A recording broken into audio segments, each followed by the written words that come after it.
கேரளாவின் பத்தனம்திட்டா மாவட்டத்தில் லாரியும் கல்லூரி பேருந்தும் நேருக்கு நேர் மோதிய விபத்தில் கல்லூரி பேருந்து ஓட்டுநர் என்ஜினுக்குள் மாட்டிக்கொண்டதால் பரபரப்பு ஏற்பட்டது. இதில் கல்லூரி பேருந்தின் முன்பகுதி முற்றிலுமாக நொறுங்கிய நிலையில் அதில் மாட்டிக்கொண்ட ஓட்டுநர் பெரும் போராட்டத்திற்கு பிறகு படுகாயங்களுடன் மீட்கப்பட்டு மருத்துவமனையில் அனுமதிக்கப்பட்டார்.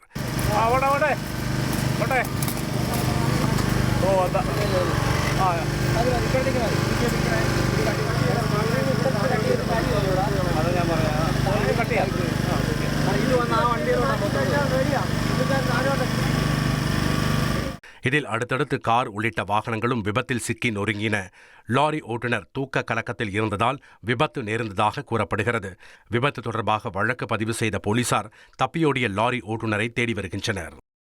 1,25,00,000 மனங்களை வென்ற தந்தி டிவி யூடியூப் சேனல். தவிர்க்க முடியாத தம்ப்நெயில்ஸ், கலக்கலான கான்டென்ட்ஸ். நீங்களும் இந்த குடும்பத்தில் இணைய இப்பவே சப்ஸ்கிரைப் பண்ணுங்க. அசுரபலம் கொண்ட எங்கள் டிஜிட்டல் கரங்களில் உங்கள் விளம்பரங்களை சேர்க்க வாட்ஸ்அப் பண்ணுங்க.